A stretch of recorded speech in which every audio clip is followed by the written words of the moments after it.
Alrighty. Everyone. I'm here with Pat Pickens, and he is an award-winning sports journalist here. He is a primary writer and editor since he's been doing this since 2013, so he's got plenty of experience, mainly with the NHL he's been covering, and he's got stuff with the New York Times, Bleacher Report, NHL.com, Associated Press, and much others. So, Pat, welcome today. Glad you can join me. Thanks, Peyton. Um, Nice to be here. so yeah. So I kind of want to ask, first question I want to ask you is, like, how did you, when you first graduated here, what were you a graduate of? 2007 Okay. undergrad. So, yeah. So basically, like, when you were first coming out of college 2007, what were some of the things that you kind of did to kind of help build steps up to where you are today? So it was a hard time because it was right at the the recession was really a huge had a huge impact on my career, or getting going really. It was so like I had my goal was at Sacred Heart was always to be on air. I always wanted to be play-by-play broadcaster. Really wanted to do it since I was a kid, and Mm, I got involved in the Spectrum at Sacred Heart in my junior year, and it was really something that I enjoyed. It was something that I just happened to sign up for news writing as a class to take, and didn't realize that the big part of that was going to be the writing for the Spectrum. And it mm, was something I really took to. Had the professor had said I had a talent for it. She really wanted to be to focus on honing my craft, and it wasn't very good, the writing. I look back sometimes, I still have the clips right next to me actually, that I look at them and I cringe at them. But yeah. we I would say the first beat I ever covered was Sacred Heart hockey, Mm, when they played at Milford Ice Pavilion, so it was a long time ago.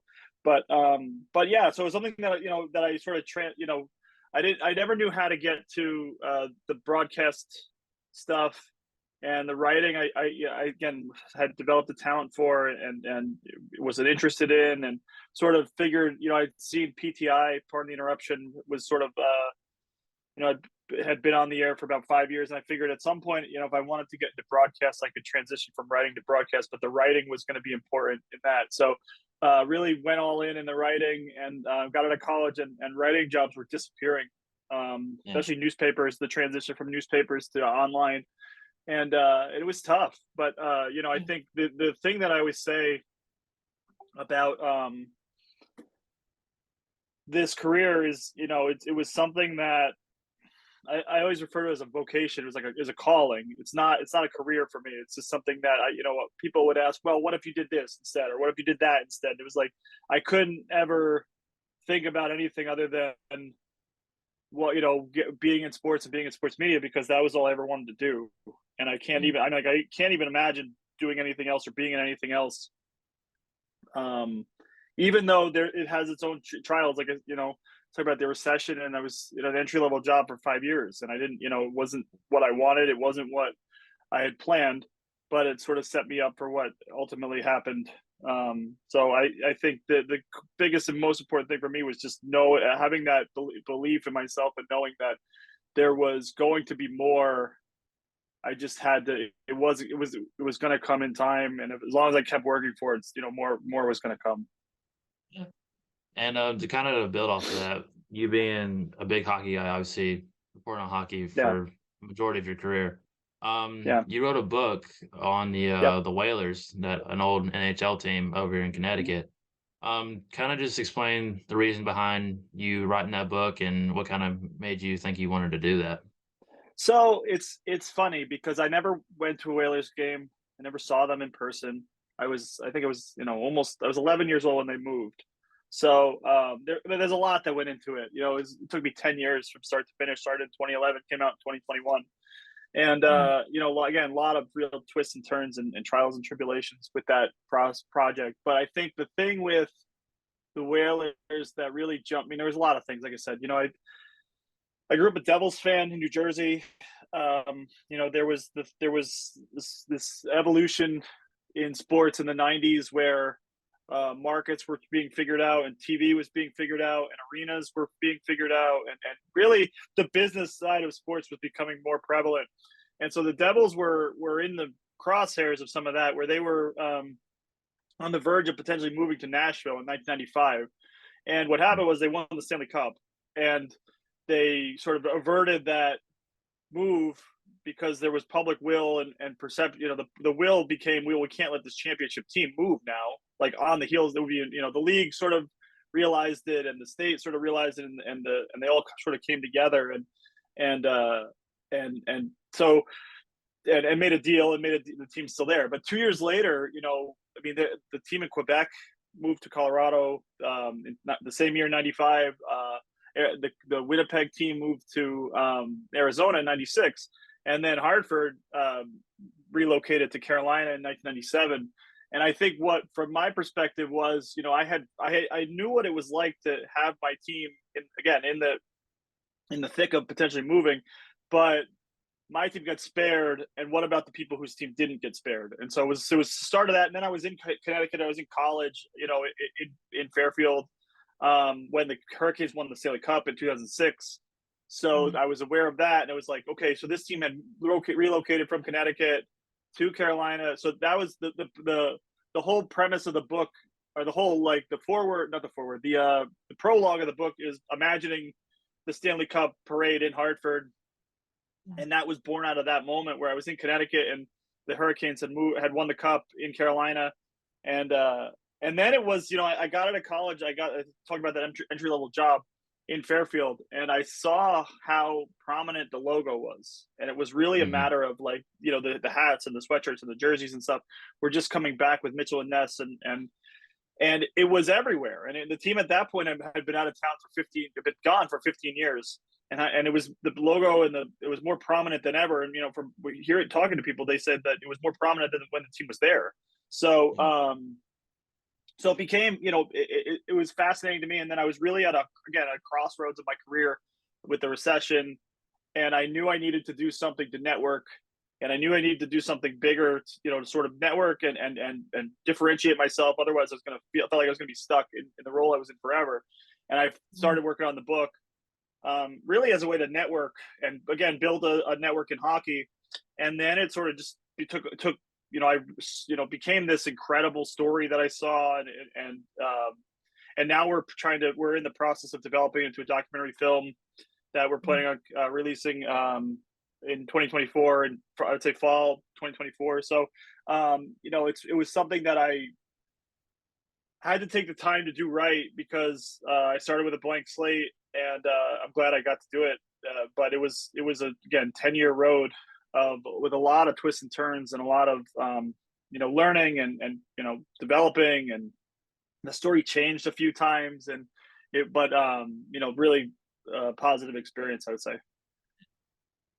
I mean, I completely get it, because I mean, especially I'm from Georgia, so back then we used to Atlanta had that team, the Yep. Thrashers. So I mean, Yep. obviously, of course, as big as hockey is actually starting to get back down there, because obviously with Tampa Bay winning all those Stanley Cups, Mm-hmm. Florida Panthers have been good, Carolina being Yep. really good.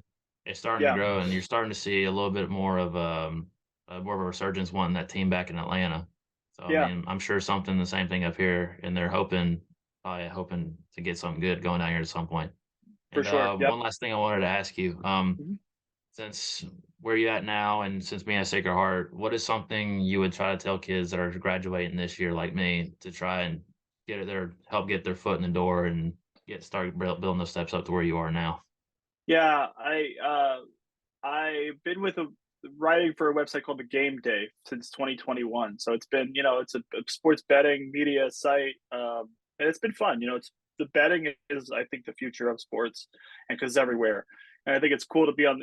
Like I said, uh, family and friends have said your career won't exist in 10 years, and now it's to be on the ground floor of something is pretty exciting. But I think the advice I always give young, seniors or